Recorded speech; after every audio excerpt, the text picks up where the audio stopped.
نحمده ونصلي على رسوله الكريم اما بعد فاعوذ بالله من الشيطان الرجيم بسم الله الرحمن الرحيم رب اشرح لي صدري ويسر لي امري واحلل عقدة من لساني يفقهوا قولي۔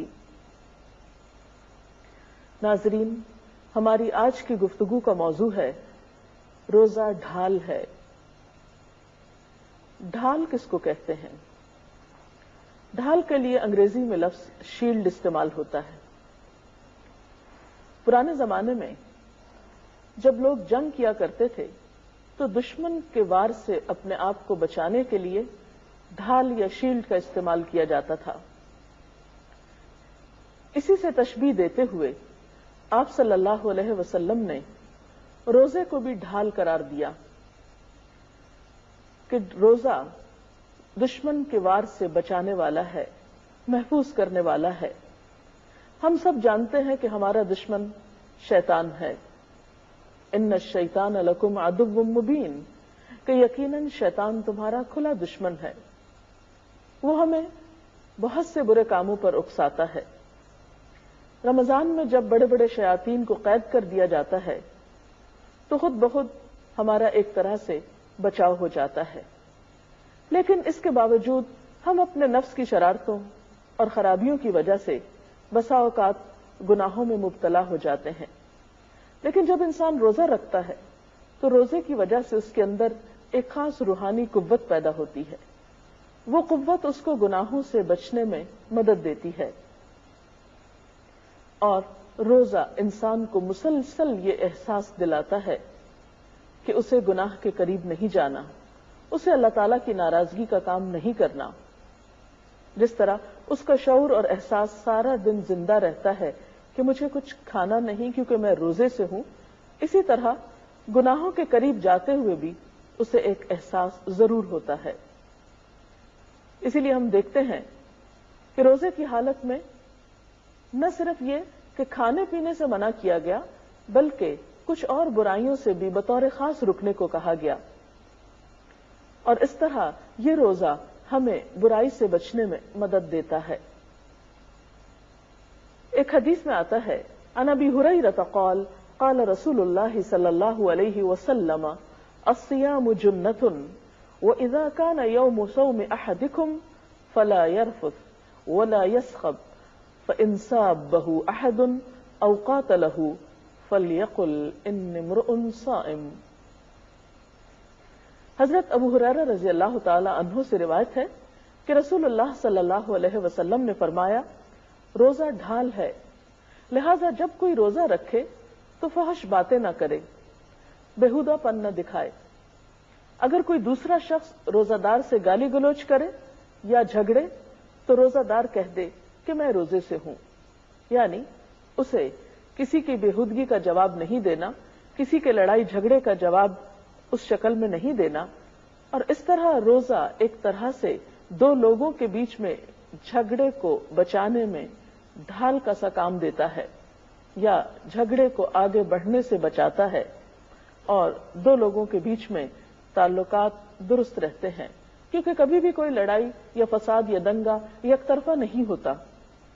جب ایک شخص حملہ آور ہوتا ہے تو دوسرا شخص اسی وقت چین پاتا ہے جب وہ جواب دے پائے، اور دوسرا شخص جواب کیوں نہیں دے رہا اب؟ کیونکہ وہ روزے سے ہے، تو گویا روزہ ڈھال بن گیا، اس کو برائی سے بچانے میں کامیاب ہو گیا۔ جب ایک انسان دنیا میں اس طرح برائی سے بچتا ہے تو یہی چیز اس کی آخرت کے لیے جہنم سے بچاؤ کا ذریعہ ہو جاتی ہے۔ اسی لیے ہم دیکھتے ہیں کہ نبی صلی اللہ علیہ وسلم نے فرمایا، جو شخص اللہ عز و جل کے راستے میں ایک دن کا روزہ رکھتا ہے، اللہ تعالیٰ اس کا چہرہ اس ایک دن کے عوض جہنم سے 70 سال دور کر دے گا۔ کیوں؟ اس لیے کہ وہ شخص روزہ رکھ کر سارا دن اپنے آپ کو برائی سے بچانے کی کوشش میں لگا رہا، اور کافی حد تک اس میں کامیاب بھی ہوا۔ اس لیے ہم دیکھتے ہیں کہ جو لوگ روزہ رکھ کر بھی بری بات کرنا نہیں چھوڑتے، تو ان کے لیے اللہ کے رسول صلی اللہ علیہ وسلم نے اس طرح فرمایا کہ جو شخص روزہ رکھ کر جھوٹ بولنا اور اس پر عمل کرنا ترک نہ کرے تو اللہ تعالیٰ کو اس بات کی کوئی حاجت نہیں کہ وہ کھانا پینا چھوڑ دے۔ تو گویا روزہ صرف کھانا پینا چھوڑنے کا نام نہیں ہے، روزہ ہم سے اس بات کا تقاضا بھی کرتا ہے کہ ہم جھوٹ بولنا بھی چھوڑ دیں اور جھوٹ پر عمل کرنا یا غلط کام کرنا۔ اسی طرح روزے کی حالت میں گالی گلوچ سے بھی خاص طور پر بچنے کے لیے کہا گیا۔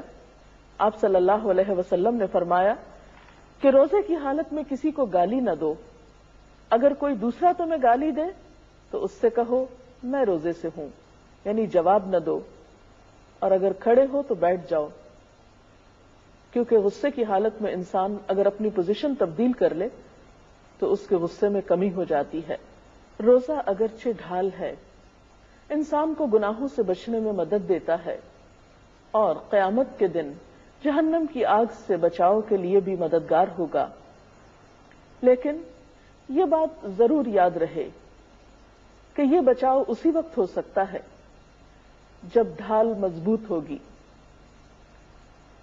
اگر ڈھال میں شگاف پڑ جائیں تو ڈھال کارآمد نہیں ہو سکتی، وہ انسان کے لیے زیادہ فائدہ مند نہیں ہو سکتی، اسے دشمن کے حملے سے نہیں بچا سکتی۔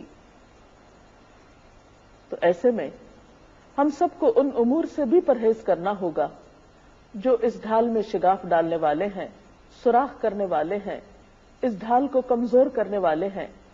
روزہ دار شام تک اللہ کی عبادت کی حالت میں ہے جب تک غیبت نہ کرے، اگر غیبت کرتا ہے تو اس ڈھال میں شگاف پڑ جاتا ہے۔ غیبت کیا ہے؟ آپ صلی اللہ علیہ وسلم نے فرمایا ذکرک اخاک بما یکرہ، تمہارا اپنے بھائی کا ایسے الفاظ میں ذکر کرنا جسے وہ ناپسند کرے، یعنی کسی کے پیٹھ پیچھے اس کا ذکر برے انداز میں کرنا جو اسے ناپسند آئے۔ قرآن پاک میں اسے مردہ بھائی کے گوشت کھانے سے تشبیہ دی گئی۔ ایک مسلمان پر دوسرے مسلمان کی عزت حرام ہے، کسی کو حق نہیں کہ وہ دوسرے کی عزت کو نقصان پہنچائے، لہذا ایسے تمام امور سے اجتناب کرنا چاہیے جس سے دوسروں کو تکلیف پہنچتی ہو۔